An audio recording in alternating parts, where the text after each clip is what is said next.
ချိန်မှတွန်းနေအော်ငငယ်နဲ့အတူပေါ်လာမဲ့နှဝင်းချိုးစေတဲ့အနှစ်သက်တွေယုံစားဆောင်မျောသူမောလာပြီ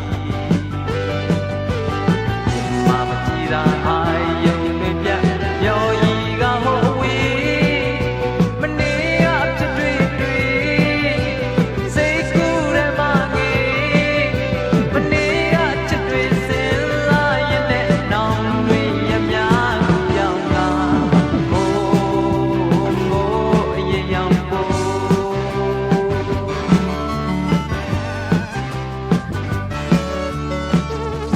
နေကြပြတောင်းလေးလူတွေတိုက်ခတ်တဲ့အခါကြတဖန်ပြန်ဆုံးမဲ့အတူတူပြောမဲ့နှုတ်ဆက်ချိန်ဆိုစကားမိကနေဗလားလို့ဒီမမတိမလေးဝေဒနာချုံလွှမ်းလာမယ်ဆိုသူတရားပြောင်းချက်ကောင်းလေးစေမတွေ့တော့တပြီပဲစောင်းလက်စားနဲ့စောင်းစားရင်မဲ့အလင်းမောင်ရများတို့လို့လားမိုးတွေပွဲ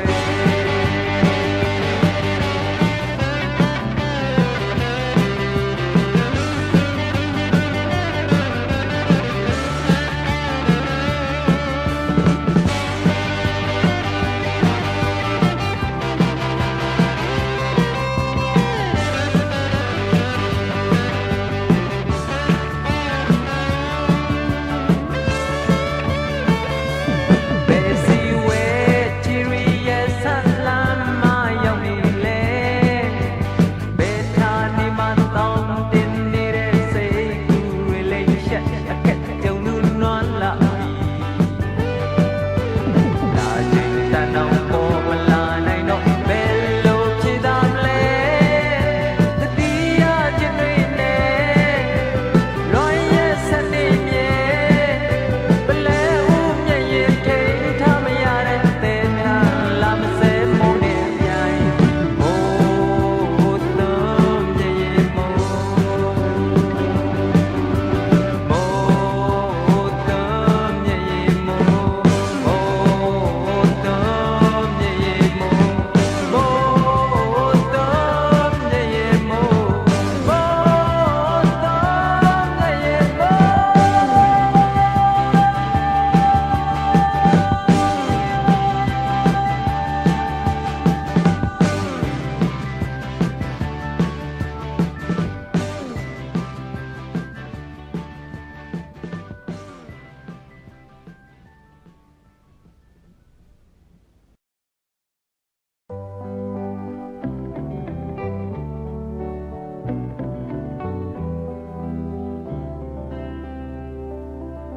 ညာတာမူကင်းမဲ့လာစွာ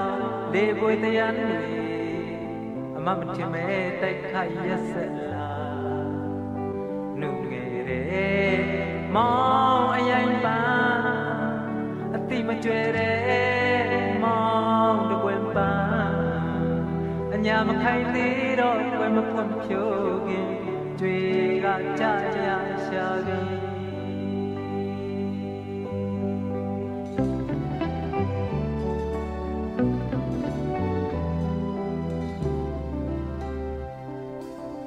စာနာမှုလုံးဝမရှိတဲ့လူရင်ကြည်တဲ့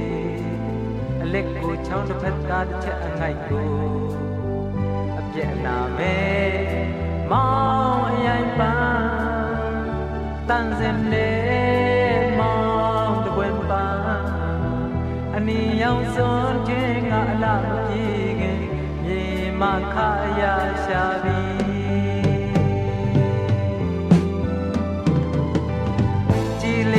ပြန်ပြူတဲ့ရေအပြင်ဟာ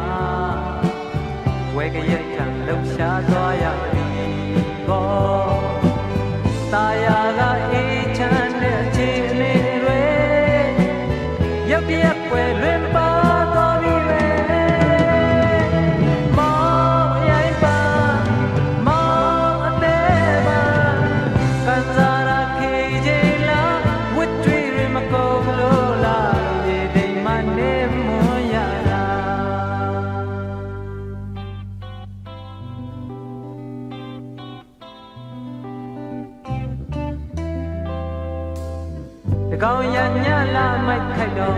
มีในมุทินစိတ်ဆင်ရိုင်းလောကသားရဲ့မောင်မေတ္တာတရားခေါင်းပါလုံးနေဂယုဏမဲသွေးသားအလိုအတွေ့ပင်ကိုအားနွယ်သူအရှုံးနေတာခန္ဓာကိုယ်စတိရရှာတယ်တေသမန်ပြောင်းဝါကိုအရင်ပန်းငယ်မလွန်ဆန်နိုင်ဆက်တာယုံမဲ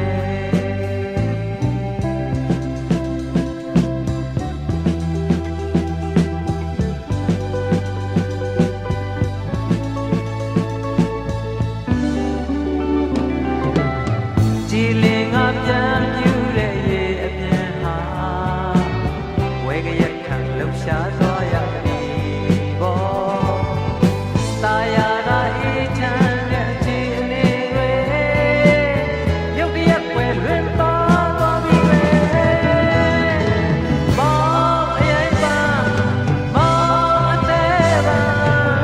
ကန်စားရာဖြေချိန်လားဝတ်တွေမကုန်လို့လားရေတိမ်မနေမွန်ရတာမောင်အရင်ပန်းမောင်အသေးပန်းမောင်အသေးပန်း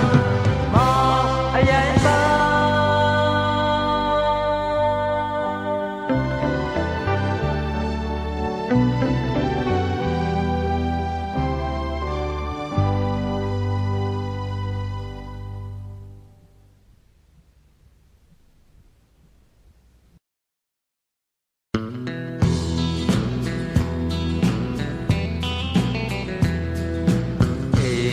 ဘေးကတစ်ပင်မှာငါဆိုးထိုးသားတွေကြားရတဲ့ချိန်တိုင်းဝေးရမလေးထဲတဲ့စိတ်မလေးကြားတယ်ကိုတယောက်တည်းချမ်းမထားနဲ့အချစ်ကလေးရဲ့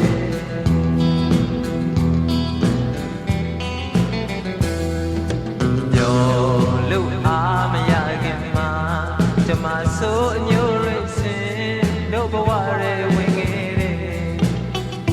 ကျင်နာသူမရှိမဲ့နှပ်ချမ်းရဲ့ငရဲ့အလဲကိုတယောက်တည်းပြတ်မသွားနဲ့အချစ်ကလေးရဲ့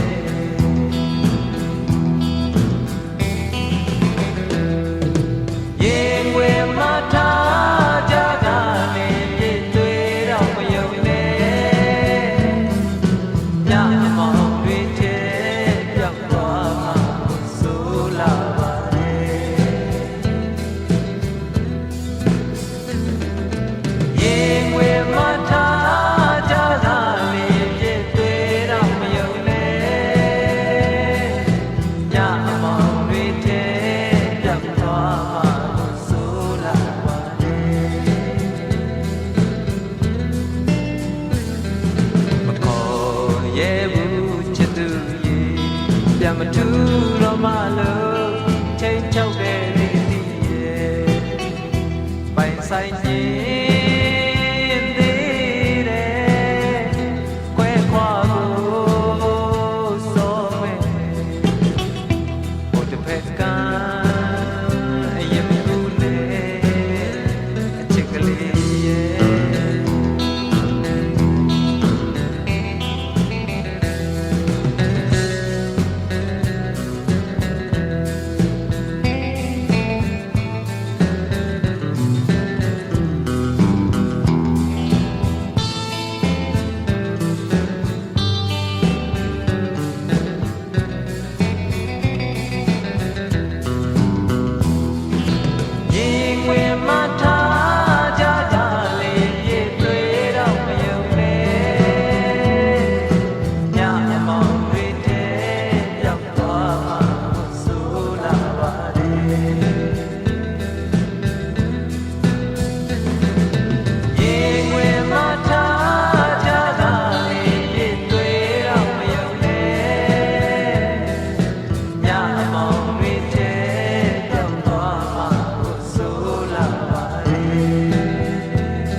စားတယ်ချမ်းနဲ့မေးခိုက်တုံအောင်စောင်းနဲ့ခြုံတော့မလုံးဘူးအချစ်ရဲ့မင်းကိုငွေနဲ့ထွေးပါမှာကိုနွေးမဲ့ထင်တော့တယ်ကိုနွေးနိုင်မယ်အချစ်ရဲ့ကိုနွေးနိုင်မယ်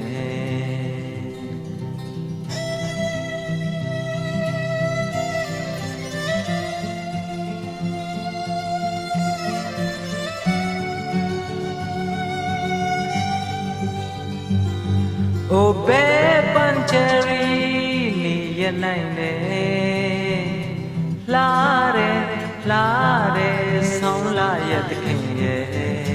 ပင်မြတ်မလေးငုံဖူးပွင့်ခြင်းချစ်သူလေးနဲ့ဝေးနေသူပူလွမ်းအောင်ဖန်တော့တယ်ပူလွမ်းစေမယ်အချစ်ရဲ့ပူလွမ်းစေတယ်ချမ်းမယ်အသေးခိုက်တုံမစေဆွေးမယ်အဝေးရောက်ချစ်သူရေခုချက်ချင်းမင်းရင်ငွေလုံရရင်တွေမယ်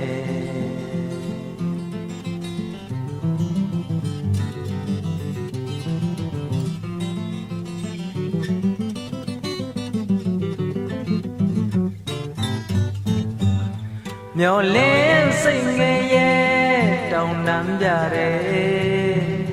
လွင်ပြေပြောက်ွယ်သောကတွေနဲ့ပဲဘယ်တော့ပြန်ဆုံးနိုင်မလဲအချစ်ရဲ့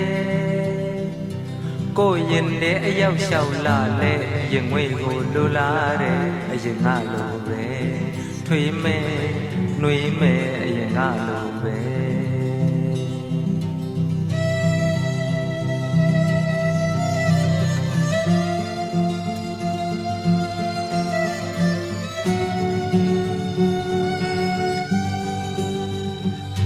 ဒီဆောင်နဲ့မြူရဲ့ကိုကျင်မစားတယ်ချမ်းနဲ့မေးခိုက်တုံအောင်စောင်းနဲ့ခြုံတော့မလုံးဘူးအချစ်ရဲ့မင်းကိုငွေနဲ့ထွေးပါမှာကိုနွေးမဲ့ထင်တော့တယ်ကိုနွေးနိုင်မယ်အချစ်ရဲ့ကိုနွေးနိုင်မယ်ချစ်မယ်အရင်ကလိုပဲ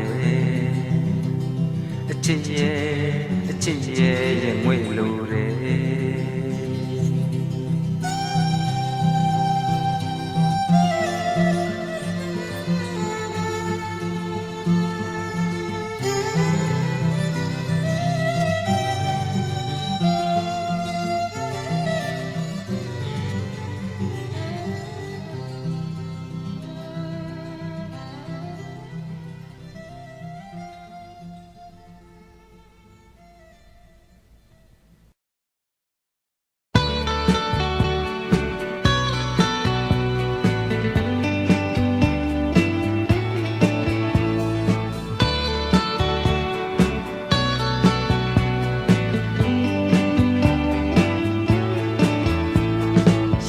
ပြတ်တော့နှစ်ဖက်တော့ပါပြမော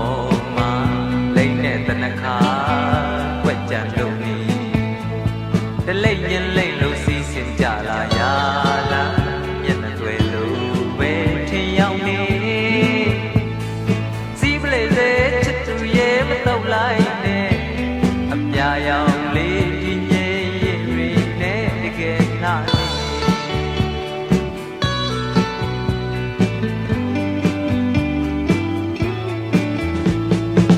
ချက်တဲ့ရှိုက်တဲ့မင်းငိုတန်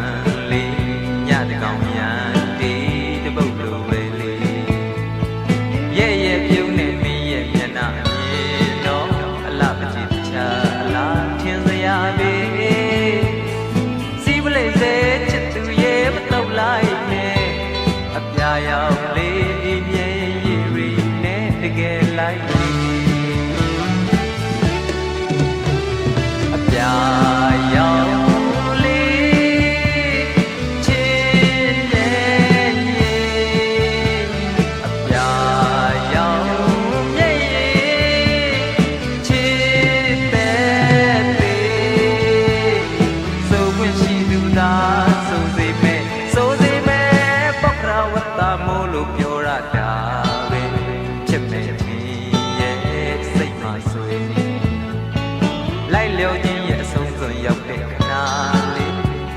တခါပဲကြုံမဲ့လေ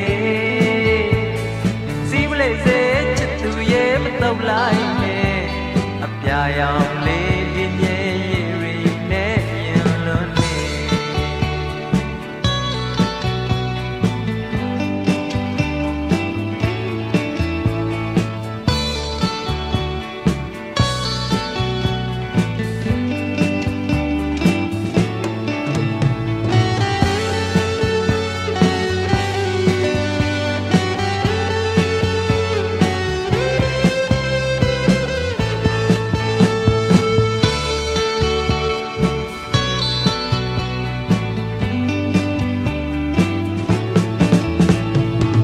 ချက်တဲ့ရှိုက်တဲ့မင်းငုံတန်လေး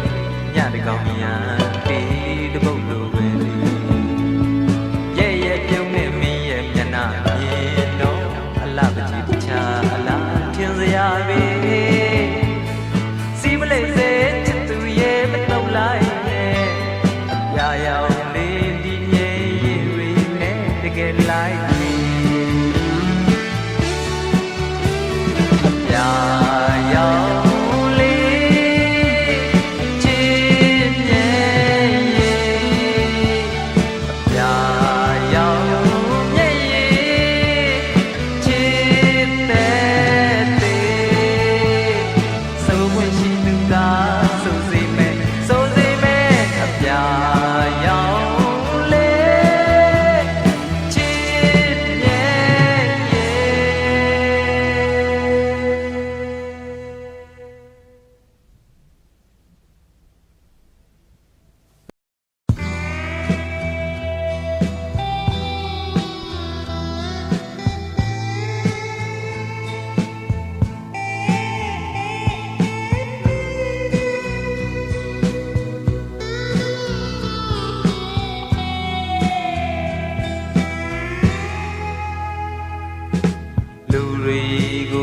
မဆိုထားနဲ့နေကြတဲ့တရိษံတော်အတူတူနေလာရကြရင်တန်ရောစင်ဆိုရဲကြိုးချီနောင်မိတဲ့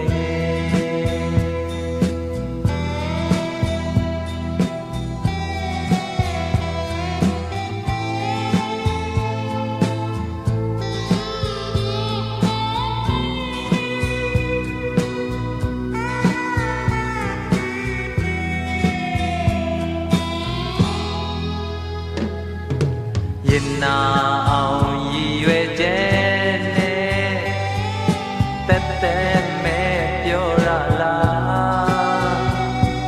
အရာရာကိုရင်ဆိုင်ခဲ့ပြီးမှ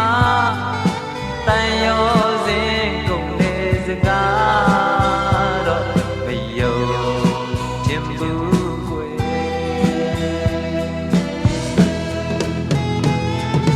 စဉ်းစားပြင်မအောင်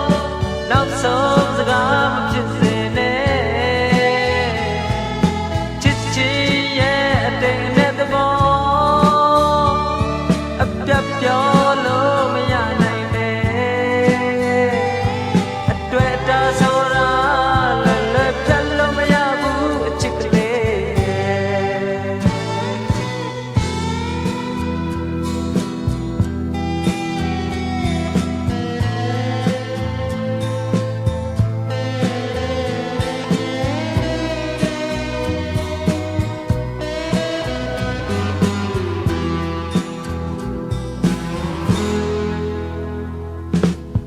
ကြည်ရင်မို့ပါလားလို့စိတ်ဆိုးလဲဆိုပါလားအနုအနာရီကိုခံနိုင်မှာတဲ့တန်ရောစင်ကုန်နေစကားတော့မဆိုပါနဲ့ကွယ်စဉ်းစားပြီးပြင်မအောင်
ကောင်းရင်မလေးထိတ်ကားထား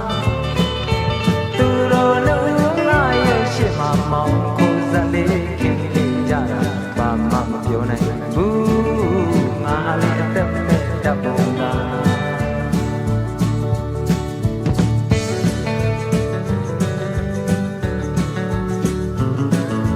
ပြောတတ်ပလေတဲ့ချစ်လွန်လို့တဲ့ပိုင်ရှင်ကိုစားကြည့်ကြည့်ကလေးအလွန်ချစ်ရာကျင်နာသူအသိငါရဲ့ရှေ့မှာမရင်နိုင်အောင်ပဲပြောင်းလာခဲ့တာဘာမှမပြောနိုင်ဘူးငါဟာလေးအသက်မဲ့တတ်ပုံလားငါပိုင်ရှင်ကိုသွားတိုင်နေနဲ့သူလုံမြရသူဖုံးထားရမြရအချက်ကိုအကုန်ကြီးယုံခဲ့တဲ့အဝေးကငါပိုင်ရှင်လေးတည်ရင်ဘလောက်ဝမ်းနေရှာလိမ့်မလဲ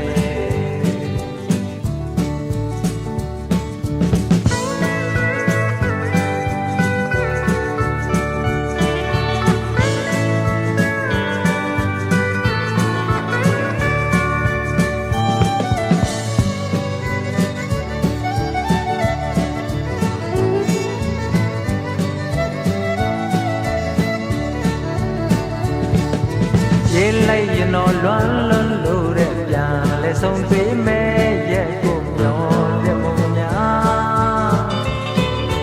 ဟောကမြမတော့အိမ်မက်ထဲတော့ရောင်ကတန်တရားစိတ်တွေမထားတဲ့တနာစရာအခြေကမ်းမှာအားလေးသူ့ရဲ့တတ်ပုံကငါပိုင်ရှင်ကိုသွားတိုင်ခြင်းနဲ့သူလုံးများတွေသူဖုံးထားသမျှတွေ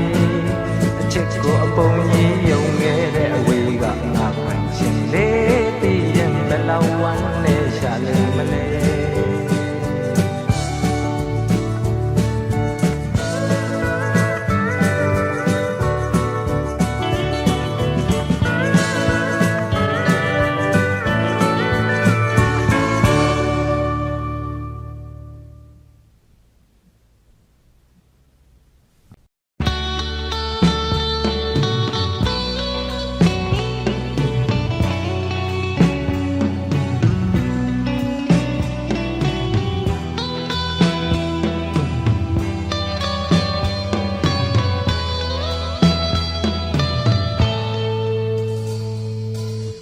ချစ်သူလမ်းညာကလေးမှတွေ့နို့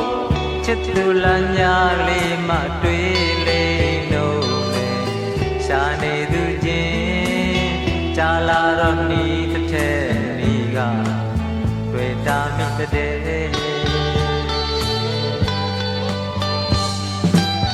ချစ်သူလမ်းညာကလေးမှရှိနို့ချစ်သူလမ်းကြကလေးမရှိလေနို့နဲ့တခါတလေမှများကြုံကျင်တော့မျက်စိအောက်ကလူပါပဲ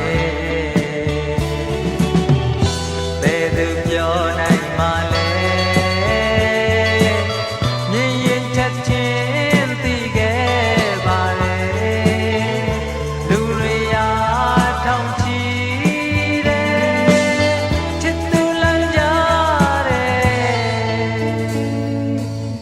ရှောက်လိုက်ရလိုက်နဲ့ရဲ့တရားတဲ့ချစ်သူလမ်းကြတဲ့မဆောင်ရဲ့ဆောင်ပဲတစ်ချိန်ချိန်တော့ကျင်နာသူကောင်းရလိမ့်မယ်ယုံကြည်လက်ွယ်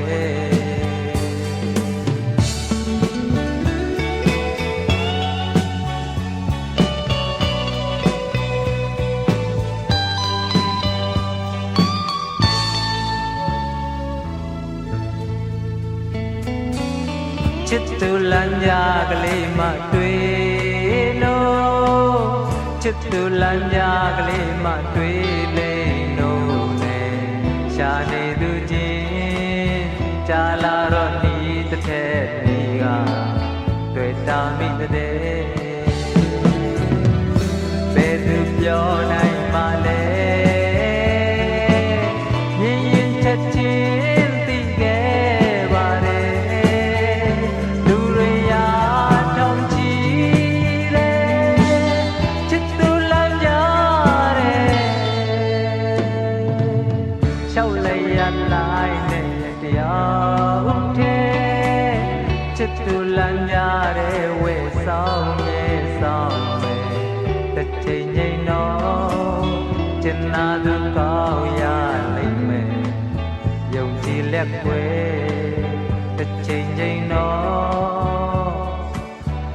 နာသူကောင်းရလိမ့်မယ်ယုံကြည်လက်ပဲ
တုတ်ပေးသူမရှိတဲ့မျက်ရည်နဲ့မင်းပါပြန်ဆိုနေပြီလားချောမော့သူမရှိတဲ့ရှိုက်တန်နဲ့မင်းရင်မတုံခါနေမလားအမျော်ကြလည်းမရောက်တဲ့စိတ်ညစ်စရာကင်းကွာစီမဲမနဲ့ဖြန်လိုချင်စိတ်စောတဲ့မင်းအပြုံးတွေပန်းလို့ဝေမဲ့မနဲ့ဖြန်ပိုင်ရှင်အမှန်ထန်ကိုပို့ပြီးမယ်ဒီတခါတော့မင်းဝန်တာတော့အချစ်ရဲ့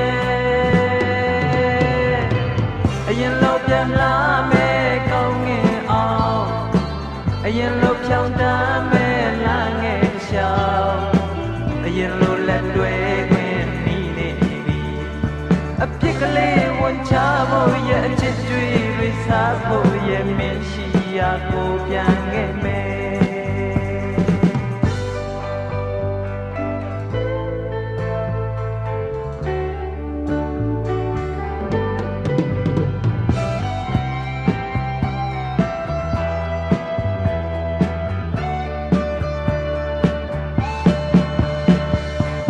အိရင်နဲ့လမ်းထားလျှောက်လို့ပဲ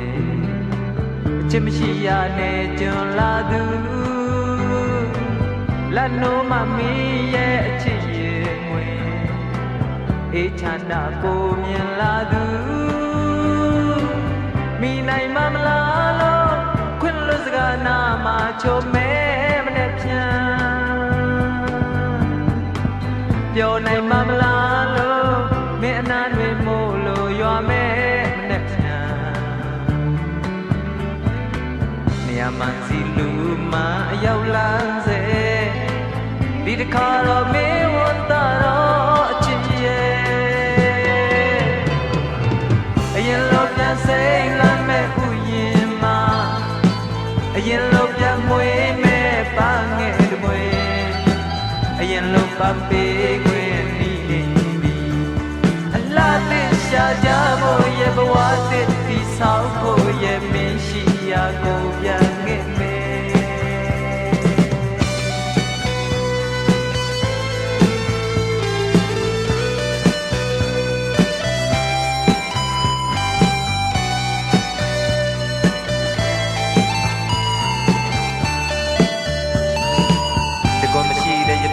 မို့အလောက်ဆုံးနေပွဲလန်းပင်ဝင်ရမဝမရဲ့လင်းမရှိတဲ့မိမမျက်နှာငယ်လောကကိုရင်ဆိုင်ရမလွယ်စာနာနောက်နာနဲ့ဘဝဟောင်းကိုပြုပြင်နိုင်မယ်မနဲ့ဖြန်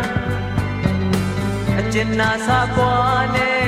အားလုံးအလဲတင်တယ်နိုင်မယ်မနဲ့ဖြန်ချိန်တန်ရဲ့ဧကန်ဆန်ရမယ်ဒီတခါတော့မင်းဝန်တာတော့အချစ်ရဲ့အရင်လိုပြန်လွမ်းဆွေးဖို့လည်းမလိုပြီအရင်လိုပြန်စိတ်ညစ်ဖို့လည်းမလိုပြီထောက်စင်ပြောပါကိုပဲဆောင်နေတော့နှလုံးသားချစ်လဲအချစ်နဲ့အရှုံးသမားတစ်ဖြစ်လဲအသီး တဲ့မင်းရှိရာကိုပြန်ခဲ့မယ်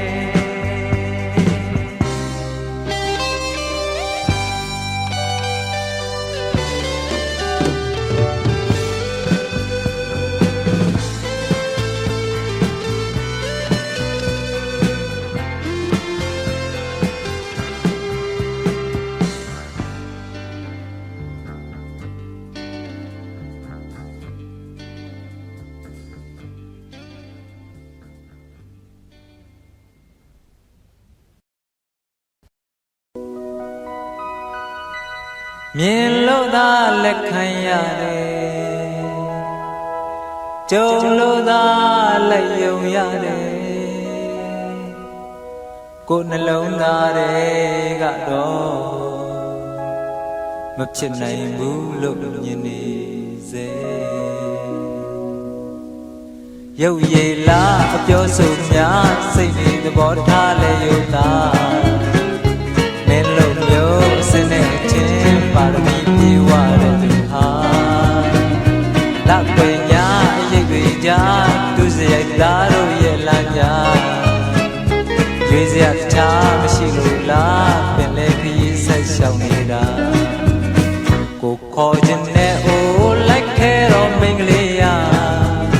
ဟိုမှာဖက်ကန်းလင်းနေရဘာမှမဝေးဘူးအနည်းလေးပါဖြစ်နိုင်မလားဖြစ်နိုင်လားကြောင်းနဲ့ကျူးအလုံးပါတာခေယူနာထားစကားရချာရင်မဝုံမြောက်မိသူပါကြောက်စရာကြောင့်လန့်စရာကြောင့်မရေတော့လဲပြီးခေရမှာမွေတာထက်မမွေတာထက်တော့ရဆက်ရှောင်ရသူမှာသူခေါ်ပြီးမေဦးဒီကတော့ကိုချောင်းနဲ့ကို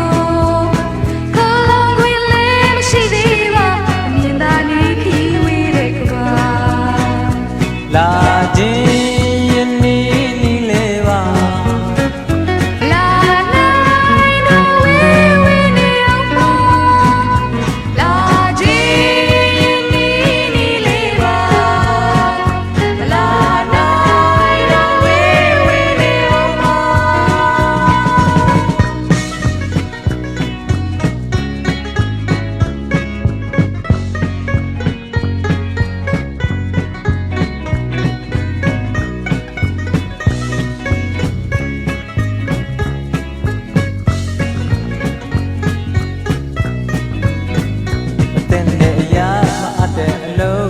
မုတ်ဆိုးမြချက်စားရ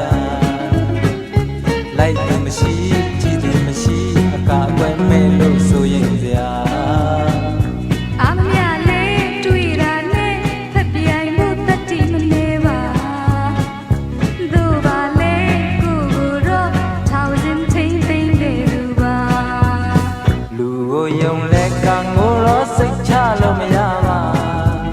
အခြေအနေပဲဆိုဖက်ပြောင်းရင်နှလုံးမလွယ်ပါမင်္ဂလေးရ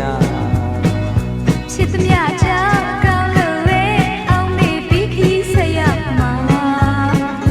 စူရီချာထိုင်နေဘဝခံရလဲတဲ့တော့မဟုတ်ပါလျှော့တဲ့စကားပေါ်တဲ့စကားမပြောပါနဲ့လားမင်္ဂလေးရမင်းဒီဘဝရောက်နေသမျှကိုစိတ်ဖြောင်းဖြောင်းမရှိနိုင်ပါနေသာပါ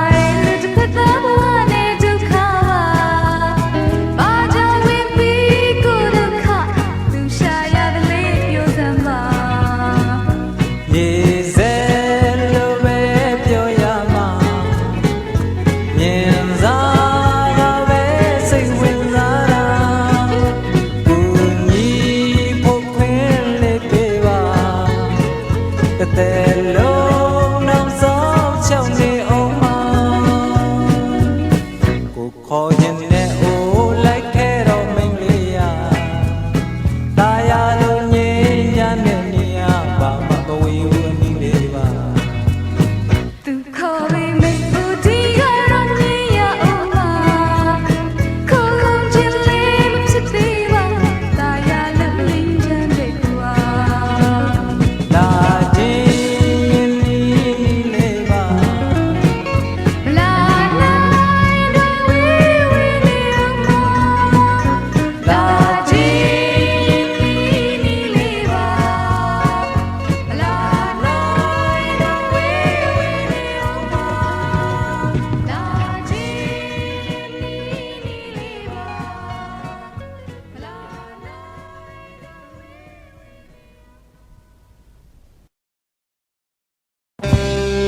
အိုင်လုံးနဲ့တွေလာတော့ငါ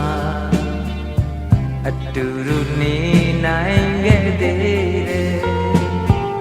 ပျော်ရွှင်နေရဲ့များနှမျောဖို့ကောင်းတော့တယ်ခုများမှခွဲရမယ်ကို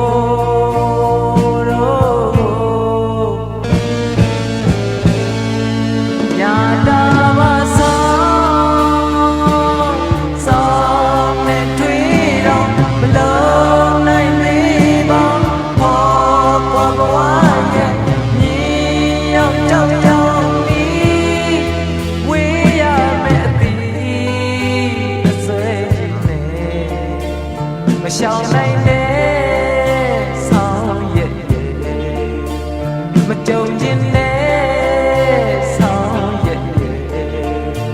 လာပြီပဲ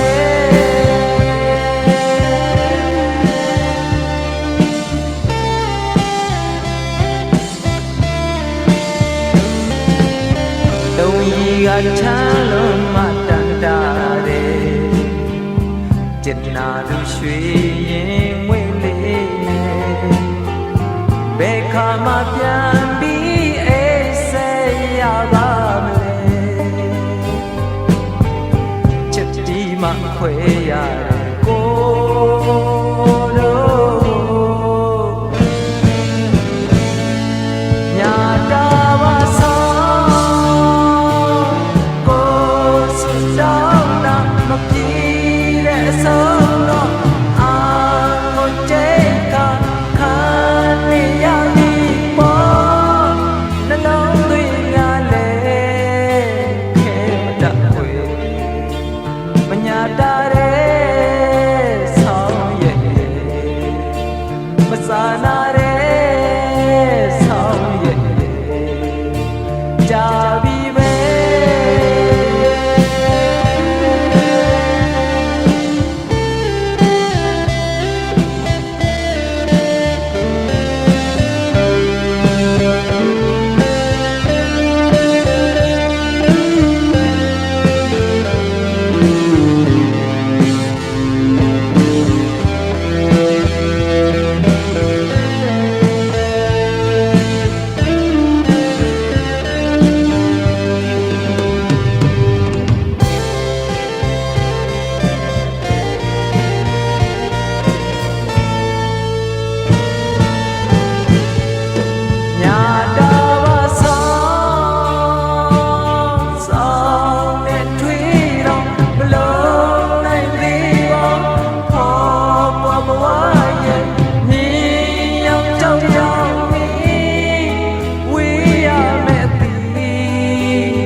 ရှောင်နိုင်တဲ့ဆောင်ရွက်မကြုံရင်နဲ့ဆောင်ရွက်လာပြီပဲ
မစားလို့လည်းမွေးဘူး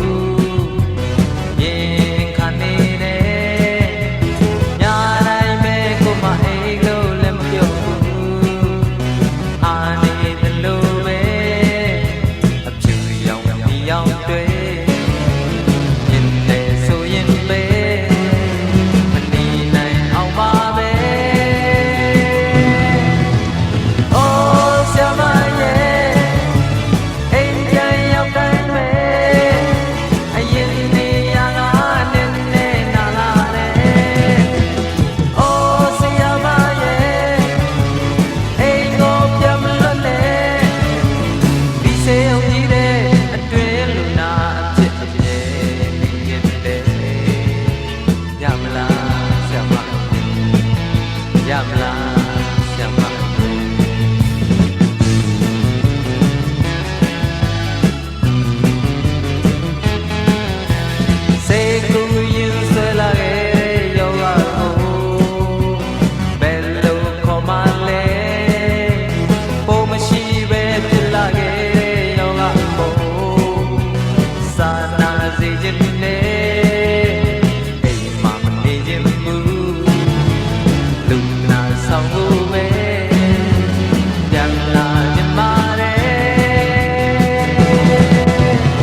ပြေဝရတဲ့ချစ်သမီးလေးရဲ့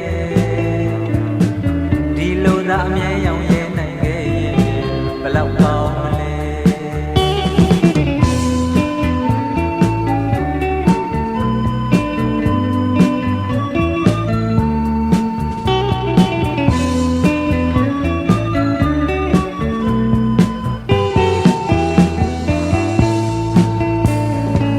လူဆိုတာတမန်မှုနောက်လိုက်ရင်လိုက်ရင်နဲ့တစ်ထက်တစ်ခါရေမကူတတ်ခင်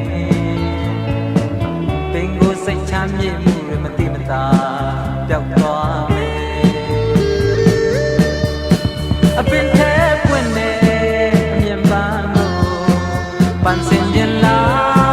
တတ်တဲ့နေ့ကြရင်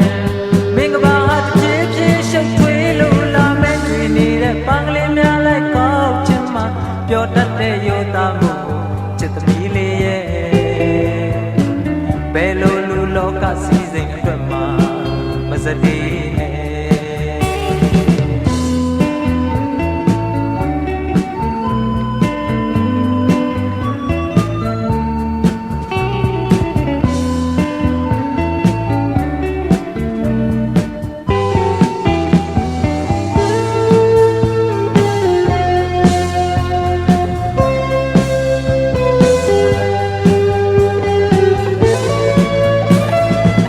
တွေ့နေတဲ့ပန်းကလေးများလိုက်ကောက်ချင်မှကျဉ်းနှံ့မှုအပြည့်အဝရတဲ့ချစ်သမီးလေးရဲ့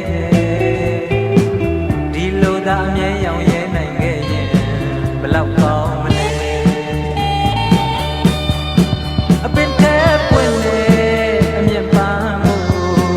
ပန်းစင်တင်လာတတ်တဲ့နေ့ကြရင်မင်္ဂဘာတစ်ပြေးပြေးရှုပ်ထွေးလို့လာမဲ့တွေ့နေတဲ့ပန်းကလေးများလိုက်ကောက်ချင်မှပျော်တတ်တဲ့ရိုးသားမှုကိုချစ်သမီးလေးရဲ့ဘယ်လိုလူလောကစည်းစိမ်အတွက်မှမစတေးနဲ့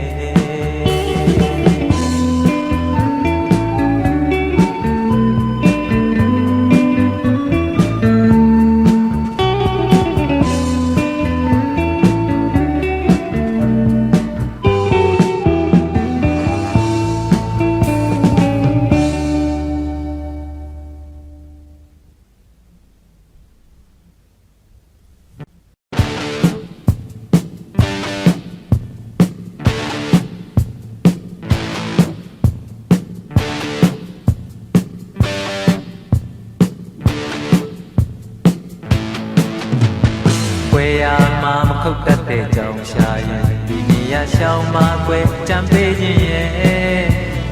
ကိုဘွားကမလွတ်လပ်တာအတိသားပဲမဟုတ်လားလူရင်းတွေမကြည့်သေးတဲ့သူရှာရင်ဒီနေရာရှောင်းမှာကွယ်ကြံပေးခြင်းရဲ့ကိုအချစ်ကကိုချစ်သူတယောက်တည်းအတွက်ပဲဖြစ်တွေ့ဒီနဲ့ချစ်စစ်ကိုမရှင်းရင်နဲ့ကြားလာရင်မင်းမဲ့ခဲ့မယ်အတွေ့အသာနဲ့နှလုံးသားကိုစိတ်မခေါ်နဲ့ပြိုင်လာရင်မင်းမဲ့ရှုံးမယ်ဘာလို့လို့မကြည့်စားနဲ့သဘောတိတ်ပဲမျိုးမျိုးနဲ့စကားတိတ်ပဲခွန်ဖက်တဲ့မိမလာလေးရဲ့ချစ်လို့တော့ပုံပါသေးနဲ့ချစ်ချင်တော့စားလာတယ်ပျော်ရုံသာဆိုရင်လေကိုမဟုတ်ပြီမယ်တယောက်ယောက်တော့မင်းသက်ဆိုသွားတိုင်းပဲတွေ့လိမ့်မယ်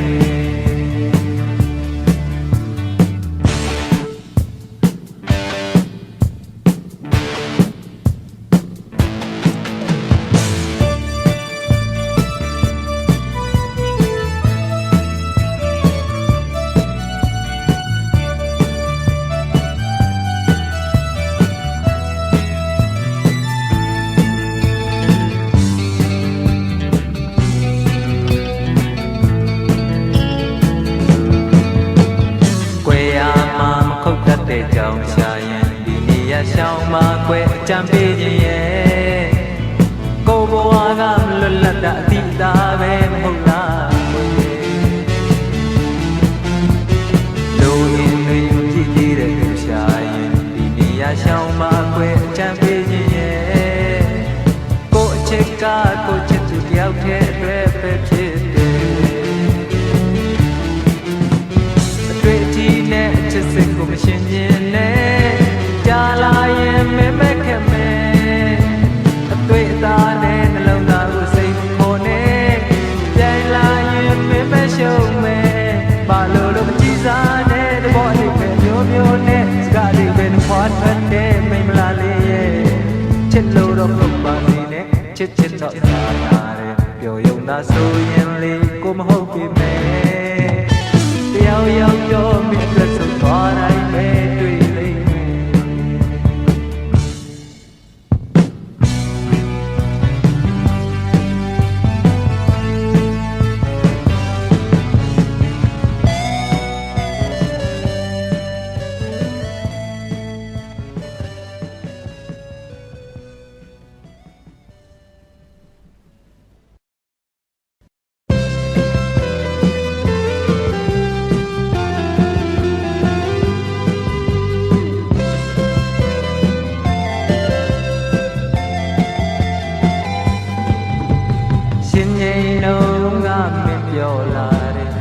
ပြောနေသေးခဲ့ဆိုအော်ခုများတော့ထားပြီးထိုင်ကနှုတ်ဆက်စကားပြောအောင်လေနောက်ဆုံးစကားပြောရည်လေ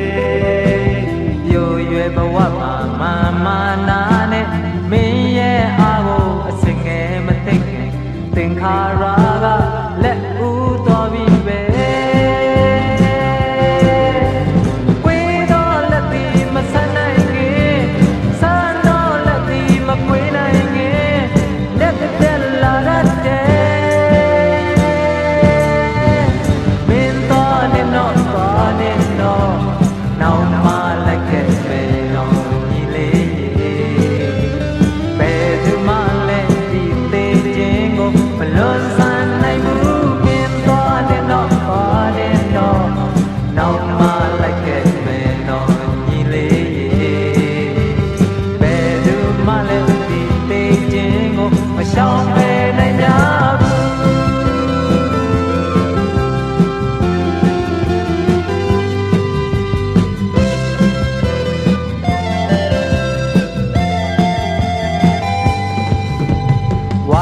တူလို့နဲ့တို့နှစ်ယောက်ကိုလေ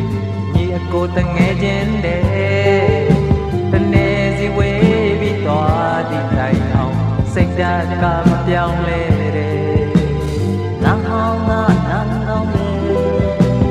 ရည်ရွယ်ချက်တွေအကောင့်ထဲပေါ်အောင်ကြိုးစားစေပါအလံလူပွဲမှာအရှင်သေးမင်းကအလဲထိုးသွားပြီးပဲ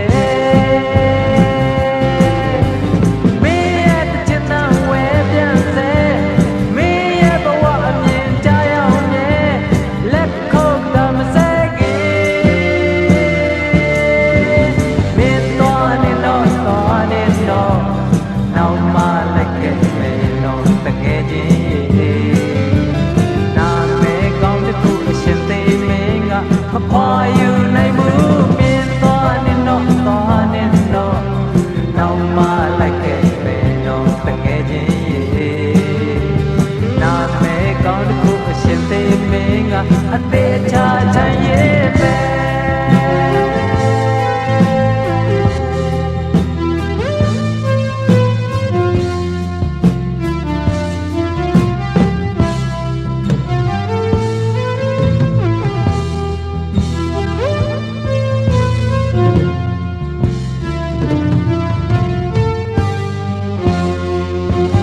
ဝါသနာတူလို့နဲ့တို့နှစ်ယောက်ကိုကိုတငယ်ချင်းတဲ့